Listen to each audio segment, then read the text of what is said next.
السلام عليكم ورحمة الله تعالى وبركاته. مرحبا بكم معايا في قناتكم لي سافور دو لام. عواشركم مبروكة بالصحة والعافية وكل ما كتمناو. اليوم جبت لكم واحد الكيك رائع جديد وسهل، ما فيش مقادير كثيرة. تبعوا معايا الطريقة.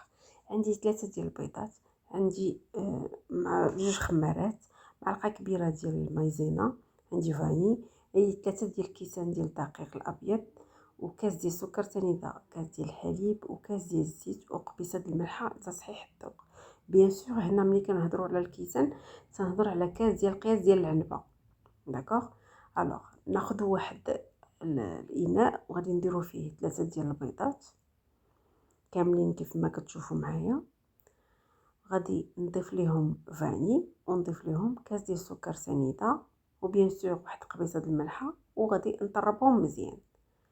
الوغ هنا زدت فاني، غنزيد الكاس ديال السكر سنيده بيان سور حتى هو بقياس كاس ديال العنبه، غادي نطربو شويه، ومن بعد غادي نضيف ليهم قبيصه ديال الملحه.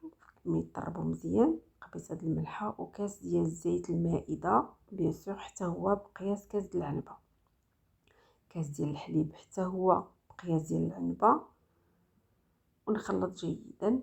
من بعد غادي نضيف قبيصه الملحه ونضيف المعلقه البومبي ديال المايزينا ونخلط جيدا. بيان سور من بعد غادي ناخذ هذيك 2 خمارات وغادي نضيفهم للدقيق، وغادي نبدا نضيف حتى هما بشويه بشويه وانا تنحرك حتى نكمل القياس اللي عندي ديال الدقيق. هاد الكيك راه كتجي رائعه ولذيذه وخفيفه، وكتجي منفوخه مزيان طالعه في الكيك في لو مول. غنخلط مزيان المقادير، ومن بعد كيف ما قلت لكم غادي نضيف دوك 2 خمارات ونضيفهم على الدقيق اللي هما قياس ديال 3 ديال الكيسان ديال العنبه. نخلط جيدا ونبدا نضيف الدقيق ونخلط حتى نكمل الكميه اللي عندي. كنتمنىكم تجربوا هذا الكيك لان كيجي رائع، كنتمنىكم تعتمدوه كيف ما شفتوا معايا. الوغ كيف ما كتشوفوا معايا هنا غادي نضيف الدفعه الاخيره ديال الدقيق، وغادي نخلط مزيان حتى يتجانس ليا الدقيق مع الخليط. طرب مزيان كيف ما كتشوفوا معايا. هنا كيف ما تنقول لكم دائما انا لي مول ديالي كنديرهم بالزبده والدقيق وكندخلهم الكونجيلاتور. هنا غادي نفرغ العجين اولا الخليط. بيان سور الخليط خصو يكون شويه ثقيل. هنا غادي نوريكم شنو غادي ندير فوق.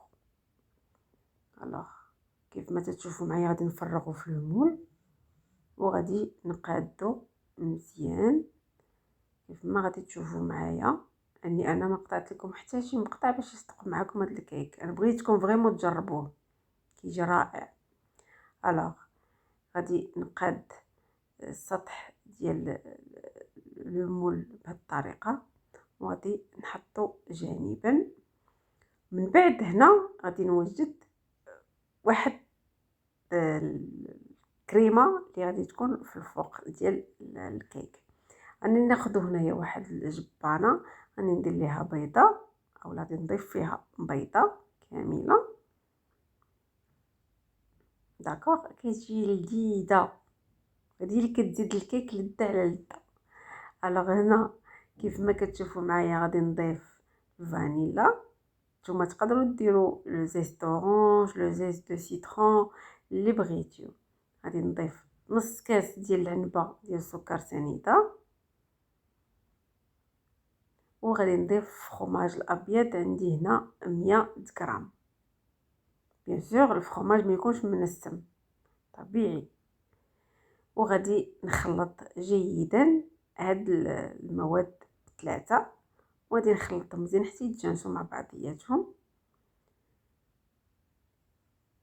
الوغ هنا غادي نشد هذيك الكريمه وغادي نبدا نفرغ شويه هنا شويه هنا شويه هنا حتى غادي تعمر ليا لو مول يعمر ليا، حيت ما بغيتهاش نديرها كلها الفوق. غندير غير دي بارتي بحال هكذا كيف ما تشوفوا معايا، دي بارتي صغار لان من بعد غادي تسرح بلوتو فوق لو كيك. داكوغ. كيف ما كتشوفوا فحال هكذا انا بغيت ندير هذا طبقه كبيره. هنا غادي ناخذ لي فرومبواز وغادي نفرقهم تما الياتوارمون، زعما مخربقين، غادي نلوحهم فوق السطح ديال الكيك صافي. وغادي ندخلو الفران بيان سور لا نكون ديجا سخنته على درجه حراره 180 درجه، وندخلها ما بين 15 حتى 25 دقيقه. داكوغ. راه كتجي واحد الكيك يا سلام.